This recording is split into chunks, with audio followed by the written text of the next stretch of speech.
क्या voter list में ये 65 लाख लोगों के नाम वापस आ जाएंगे? जो छोटे चोर होते हैं उनको शर्म आती है अपनी चोरी पकड़ी जाने पे। जो डकैत होते हैं ना बड़े, तो खुले आम डकैती मार रहे हैं। चोर डरता है ना, डकैत थोड़ी डरते हैं। इस समय तो वोटों की डकैती हो रही है। अगर दोबारा मशीनों से होंगे दोबारा बीजेपी जीतेगी। अगर मत पत्र से चुनाव होंगे 50 सीटों से ज्यादा आ ही नहीं सकती बीजेपी की। ये मैं बहुत बड़ा उनको, क्योंकि वो दूसरी तरफ भी 10-11 तरह की हेरा फेरियां करते हैं बड़ी वाली, इसलिए मैं उनको कह रहा हूँ 50 सीटें भी आएंगी, क्योंकि दूसरे भी तो हेरा फेरी करने के तरीके। मत पत्र से अगर चुनाव होगा तो बाकी जो हेरा फेरियां हैं वो 50 सीटें ही ला पाएंगी बीजेपी के लिए। उससे ज्यादा 51वीं सीट बीजेपी की नहीं आ पाएगी। हाँ, अगर ये आधी बात कही जाएगी तो बीजेपी दोबारा चुनाव जीत जाएगी, ऐसा।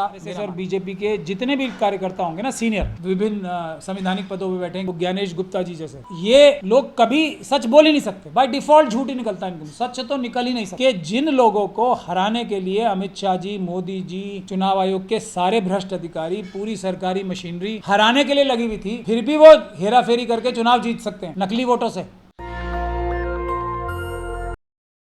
कोर्ट ने बोला है कि जो वोट कटे हैं उनका पूरा डाटा चुनाव आयोग की वेबसाइट पर डाल दीजिए। अब तो दूध का दूध पानी का पानी हो जाएगा बिहार के अंदर। नहीं, दूध का दूध पानी का पानी क्या हो जाएगा? क्या वोटर लिस्ट में ये 65 लाख लोगों के नाम वापस आ जाएंगे? डाल देंगे ना। तो वो ऐसे चोर जो होते हैं ना, जो छोटे चोर होते हैं, उनको शर्म आती है अपनी चोरी पकड़ी जाने पे। जो डकैत होते हैं ना बड़े, जो खुले आम डकैती मार रहे हैं, चोर डरता है ना, डकैत थोड़ी डरते हैं। इस समय तो वोटों की डकैती हो रही है, चोरी नहीं हो रही। तो वो लोग कोई शर्मा थोड़ी ना है कि हम गलती कर ही रहे हैं। भाई पहले तो उनको ये डालनी चाहिए थी ना। मुद्दा ये थोड़ी था। मुद्दा एसआईआर का सुप्रीम कोर्ट में गया क्या लेके था, मैंने अभी बोला भी है वो बात, कि पुरानी वाली वोटर लिस्ट से, जो लोकसभा के चुनाव जिस वोटर लिस्ट से हुए थे उससे चुनाव होने चाहिए। वो मुद्दा कहाँ गया? राजीव कुमार देश छोड़कर चले गए हैं, भाग गए हैं विदेश जाकर के, वहाँ की नागरिकता ले चुके हैं। जेल कैसे भेजेंगे आप?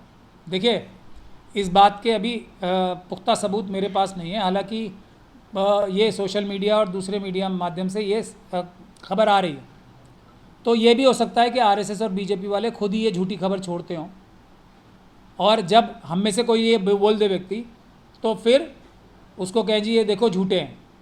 तो हमारा मुद्दा राजीव कुमार जी से माल्टा जाएं या ऑरेंज काउंटी जाएं या जापान जाएं या जर्मनी जाएं या कहीं भी जाएं, भारत के कानून और संविधान में इतनी ताकत है कि कोई व्यक्ति अपराध करके भागेगा तो उसको वापस कानून के ज़रिए, संविधान के ज़रिए वापस लाया जाएगा और उम्र कैद की सज़ा दिलवाई जाएगी, एक निष्पक्ष उनके खिलाफ कानूनी कार्रवाई करके। उम्र कैद से बच नहीं पाएंगे, वो कहीं चले जाएं दुनिया से।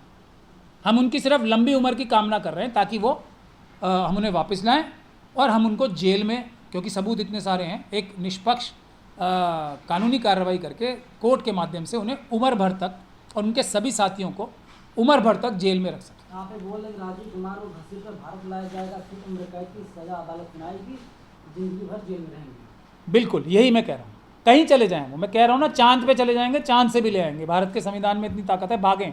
हम तो चाहते हैं भागे, और हम संविधान के माध्यम से उनका पीछा करें और उनको घसीट के लाएं।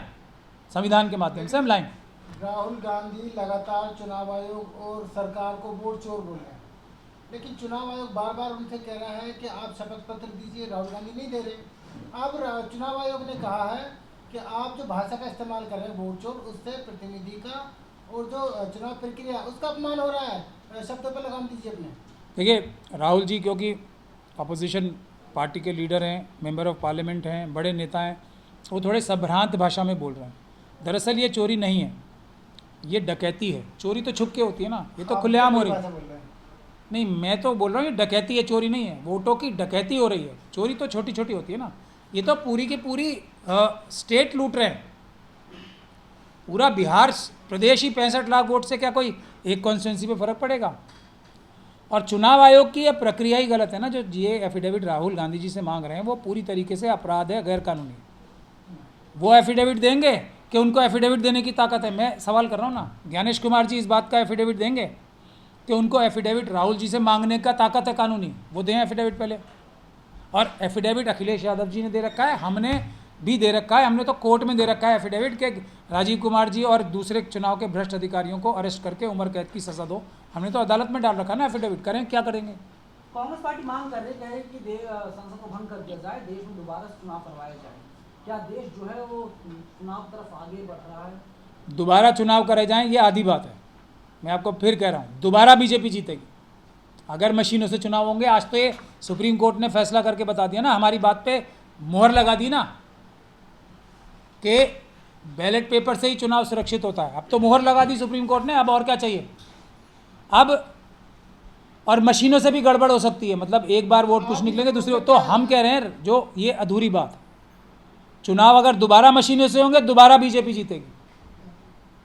अगर मतपत्र से चुनाव होंगे फिर है फ़ायदा, फिर 50 सीटें बीजेपी की नहीं आएंगी।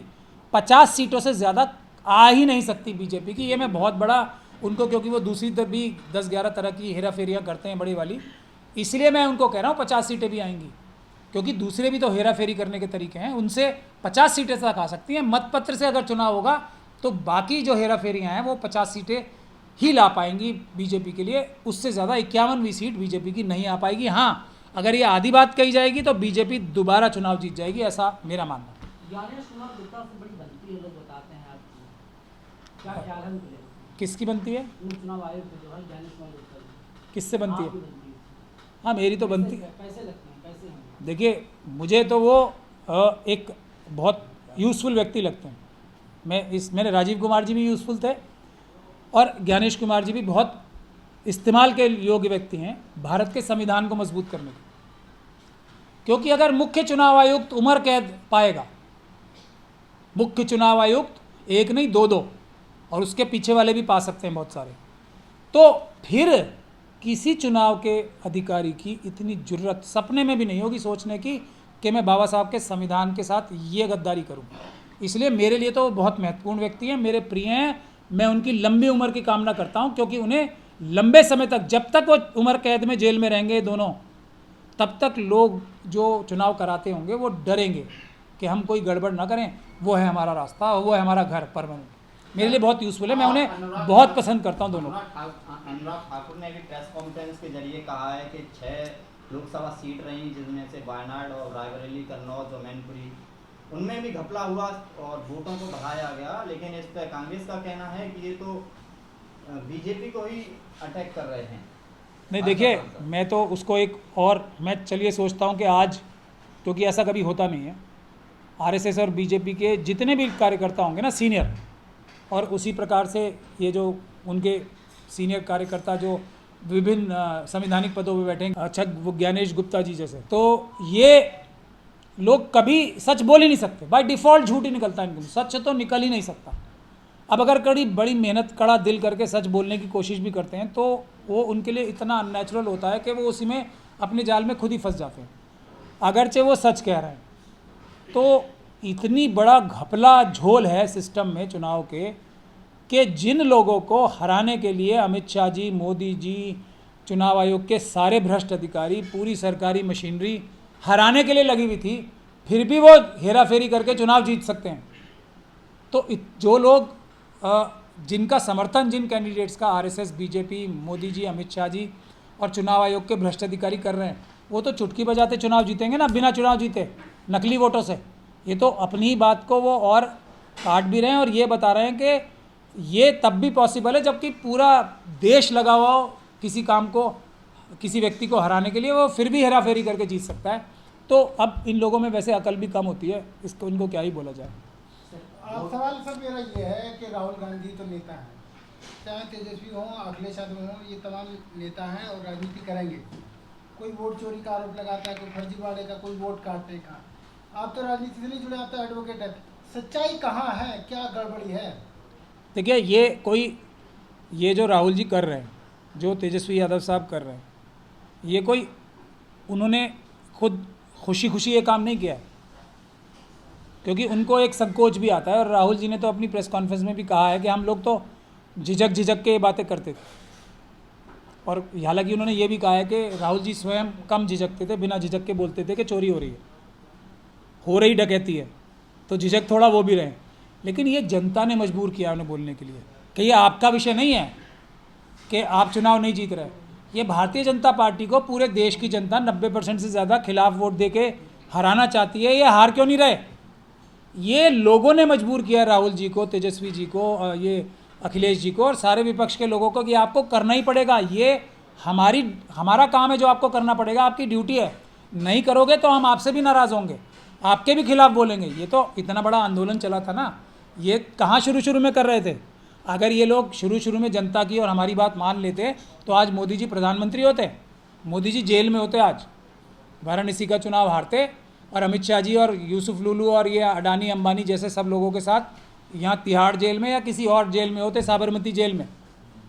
आपने उनकी बातों पर मोहर तो लगा दी, लेकिन उनकी बातों पे नहीं, वो बाध्य हैं हमारी बातों पे मोहर लगाने के लिए। हम जनता हैं, अजय राहुल जी जनता के नौकर हैं। अजय राय खुशी मना रहे हैं, कह रहे हैं कि बनारस का असली सांसद मैं ही हूँ। बिल्कुल, जनता के वोटों वाले सांसद वो हैं। ईवीएम के सांसद पीएम मोदी जी हैं, ईवीएम के एमपी मोदी जी हैं, ये बात सही। सर वोट चोरी इस मुद्दे के पीछे ईवीएम बैंक का मुद्दा छुपता हुआ नजर नहीं आ रहा। नहीं, जो स्लीपर सेल है ना हर पार्टी में, वो एक ही काम पे लगे हुए हैं, कुछ भी कर लो, कोई मुद्दा उठा लो, ईवीएम की बात मत करो। देखो ये वोट चोरी हो रही है, हम डकैती कह रहे हैं, राहुल जी वगैरह थोड़ी इज्जतदार भाषा में चोरी कह रहे हैं, तो वो क्या है, वो तो अपराध की रिपोर्टिंग है ना। अपराध रुकेगा कैसे, वो रोकने का तरीका एक है मतपत्र से चुनाव होना, और एक तरीका मैंने अभी भी बताया, इतना भारी है कि बाकी सारी चोरियां आरएसएस और बीजेपी की, फर्जीवाड़ा वोट करने की, वोटिंग परसेंटेज बढ़वाने की, वो सब कम पड़ जाएंगी। पेपर बैलेट सब पे भारी पड़ेगा, ये है बात। कब आएगा सर बजट? जब भी आएगा कब आएगा? मोदी जी की और बीजेपी की जमानत लेके जाएगा। लेकिन ये आंदोलन के ऊपर है, अब आंदोलन शुरू हो जाए, बिहार से आ जाएगा, मैं आपको पूरी गारंटी दे सकता हूँ इस बात की। आंदोलन से हटाने के लिए सुप्रीम कोर्ट में ये लोग गए हैं, और आंदोलन की वजह से ही थोड़े बहुत रिलीफ भी मिलेंगे इन्हें, वरना कोई रिलीफ नहीं मिलता। अब तक ये इनको डिसमिस करके भगा चुकी होती सुप्रीम कोर्ट, ये मैं बता रहा हूँ। आप राहुल गांधी की बात को लेकर सहमत हैं। वहीं कर्नाटक में एक मंत्री कांग्रेस की ही, वो कहते हैं कि जिस तरीके से बीएलओ वहाँ काम करते हैं ऐसे हमारे कर्नाटक में कर रहे हैं। अगर बीजेपी जिम्मेदार है तो कांग्रेस भी जिम्मेदार है, उसके बाद उन्हें पद से हटा दिया जाता है, उनका मंत्री पद छीन लिया जाता है। तो आप उनकी बातों पर कैसे यकीन कर सकते हैं कि वो सही? मैं देखिए, वो तो अभी एक हैं, मैं तो यहाँ बता रहा हूँ, वेणुगोपाल हैं, जयराम रमेश हैं, लाइन लगी हुई है। ये तो शुरू में नाम ले रहा हूँ मैं, अभी लाइन लगी हुई है, और लाइन लगी हुई थी जो कांग्रेस छोड़ के भागे। कांग्रेस के अंदर तो स्लीपर सेल घुसे में। राहुल जी तो 50% की गारंटी दे रहे हैं ना, मैंने तो इतनी डिटेल में रिसर्च नहीं की है अभी। स्लीपर सेल ही तो हैं जो कांग्रेस और दूसरी विपक्षी पार्टियों का बेड़ा गर्क कर रहे हैं। अगर बताइए, इस देश में प्रधानमंत्री मायावती जी को बनने से कौन रोक सकता है, अगर मिश्रा जी ना हो उनके बराबर में बैठे हुए। वो तो खुद कह भी चुकी, जब भी वो अपने मन से बोलती हैं, उन्होंने अभी तो कहा है कुछ दिन पहले कि बसपा के अच्छे दिन तब आएंगे जब बैलेट पेपर से चुनाव होंगे। अभी तो कहा है कुछ दिन, मेरे ख्याल से 1 महीना पहले कहा होगा मायावती जी ने। तो ये हर लीडर की जो स्लीपर सेल की बात से के जंजाल से निकल के जब भी बात करेगा, यही बात करेगा। खड़गे जी ने बोला पेपर बैलेट, राहुल जी ने बोला पेपर बैलेट, 2018 के कांग्रेस के वर्किंग कमेटी के रेजोल्यूशन ने बोला पेपर बैलेट, अखिलेश जी बोलते हैं मैं 80 की 80 सीटें जीत जाऊं तब भी paper ballot, Mamata Banerjee paper ballot, Stalin साहब पेपर बैलेट। फिर भी ये पेपर बैलेट के लिए आंदोलन नहीं हो रहा ना, इसका मतलब क्या है, कांग्रेस के अंदर सभी विपक्षी पार्टियों के अंदर सुपारी लेके स्लीपर सेल्स बैठे इसीलिए हैं कि ये ईवीएम की बात नहीं होनी चाहिए, बाकी सब चीज़ें मोदी जी झेल लेंगे, पेपर बैलेट मोदी जी की झेलने की सकत या वैल्यू नहीं। नेशनल दस्तक की आपसे गुजारिश है कि अगर इसको बचाना चाहते हैं तो नेशनल दस्तक को सब्सक्राइब करने के लिए रेड कलर के सब्सक्राइब बटन को दबाएं, फिर बेल आइकन की घंटी दबाएं। नेशनल दस्तक को बचाने के लिए बहुत जरूरी है कि हर खबर को शेयर करें, लाइक करें, कमेंट जरूर करें।